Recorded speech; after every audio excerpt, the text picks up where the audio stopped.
Jane Akins, the City of Northport's Community Engagement Coordinator. Welcome to our new podcast, Voices of Northport.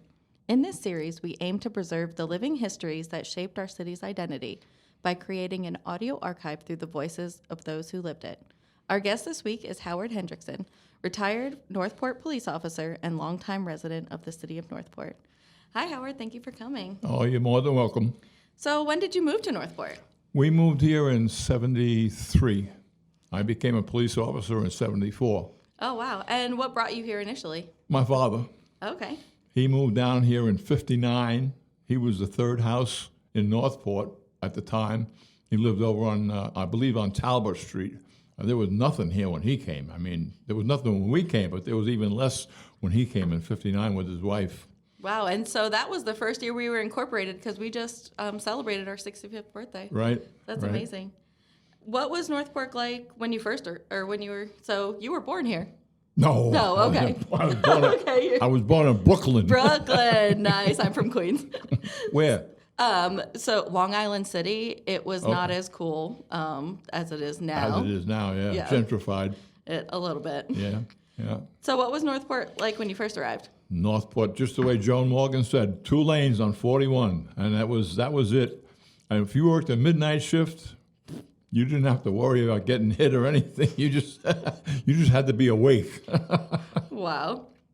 What were some common activities for residents when you moved here? Because you said there wasn't much. What did you do? Not much. You had to go. Well, no, thank God we had Winn-Dixie, where the post office is now by Abbey's. Okay. That used to be Winn-Dixie. Oh, wow. And it was cool because we lived on Eager Street, which is right around the corner.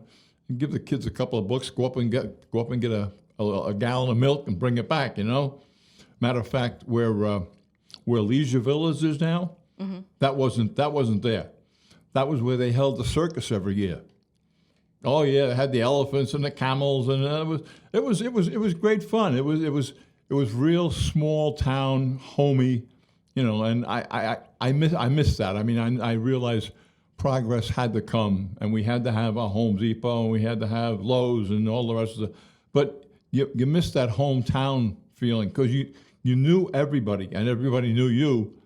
And if your kids did something wrong, you heard about it from somebody, which was cool, as long as it wasn't my father-in-law telling me about it.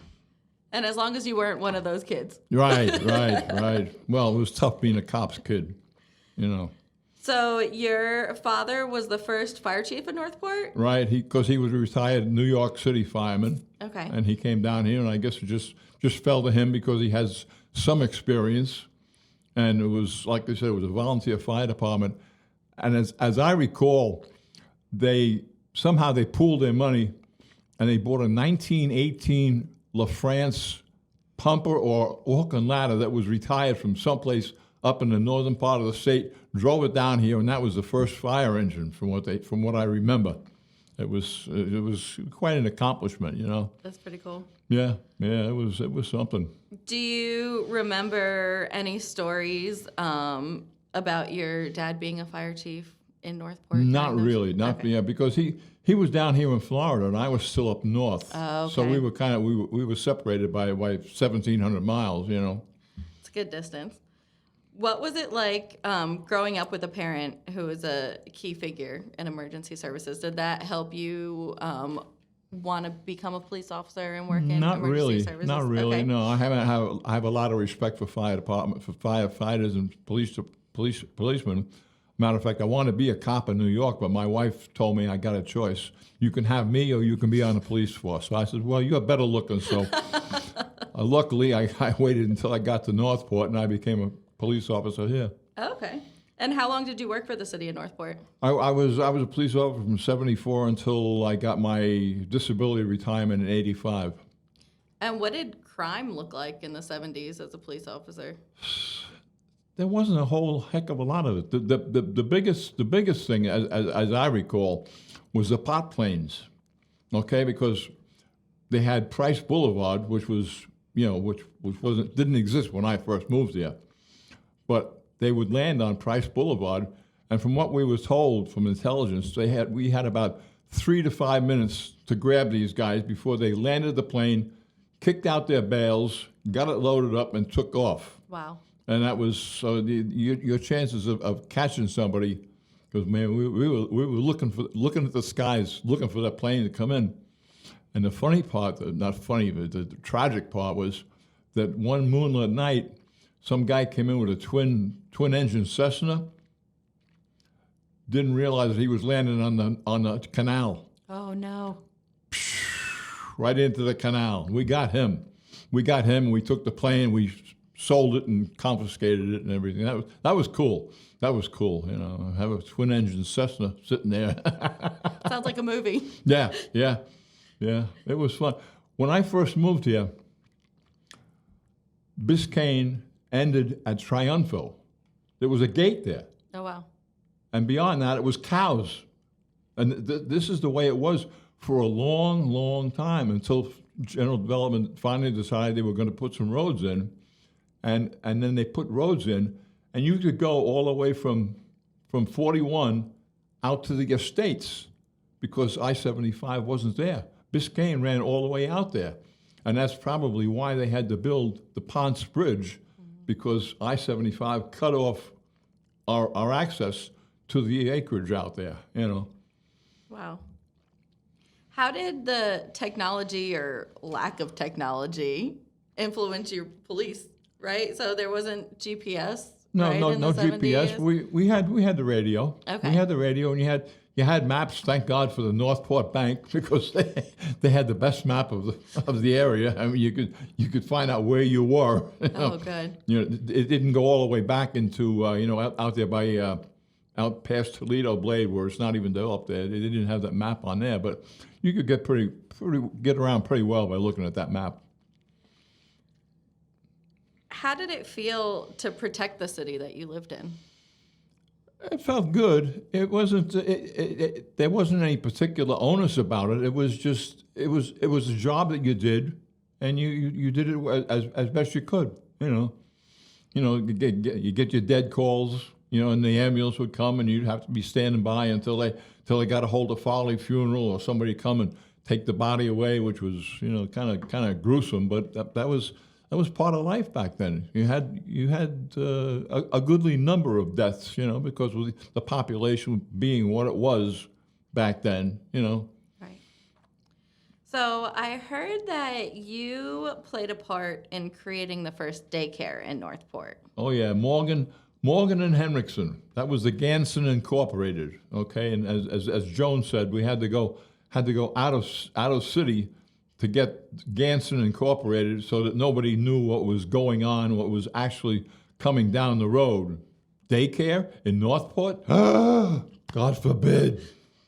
I mean, that was the attitude. That was the attitude, and it's sad to say, but that's Joan spoke to you more about that than I did, and she was much more aware of the attitude of the city council and the people in town than I was. I mean, I was fat, dumb, and happy. I was a cop.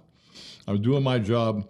My wife and Joan ran a pre daycare over on Wesley Lane on the church there, and that eventually morphed into the daycare.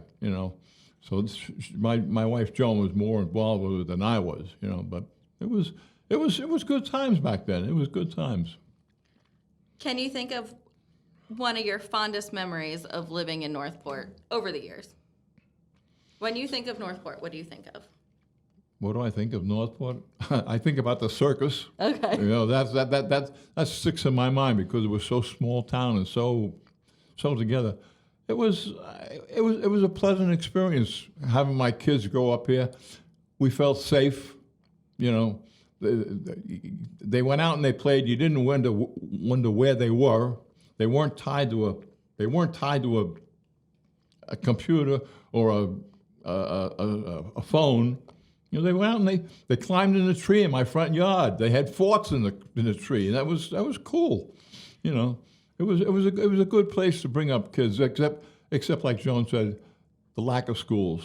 The kids having to go all the way up to Venice to go to school. That was kind of nutsy.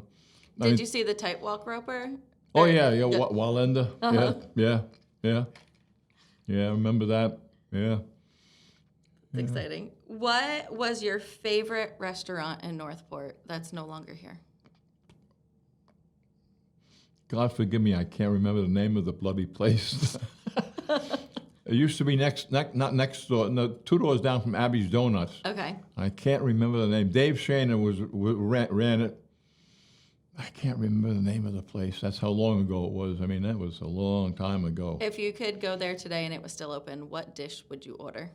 I never ate there that much, to be honest with you. But it was your favorite. What can I tell you? Ask me about Abby's Donuts. That's a different story, where the cops hung out. Yeah. Okay, what donut would you get at Abby's Donuts? Glazed donuts. Glazed, just plain glazed. Yep. Okay. Yep. And a cup of coffee. Keep you going through the night. Makes sense.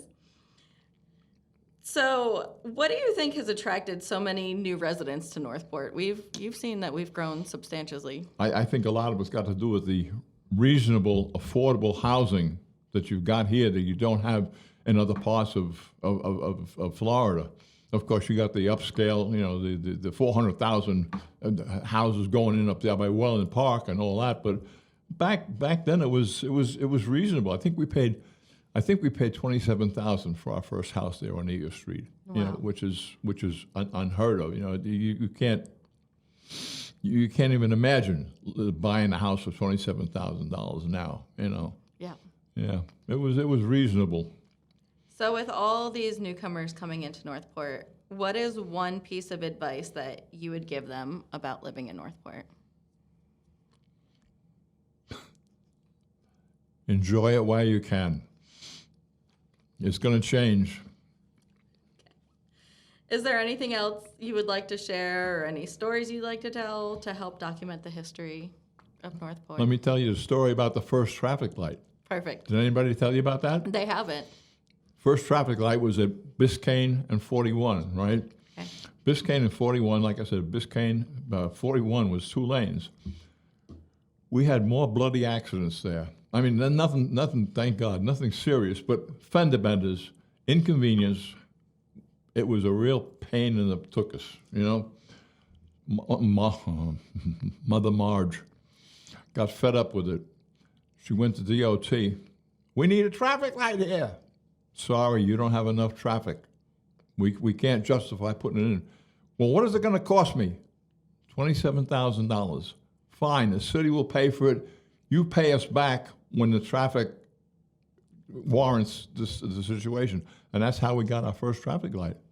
Amazing. It was a godsend. I mean, because we'd be out there 3 and 4 times a day with these fender benders, and you don't need that. Right. We got better things to do. We got donuts to eat. That's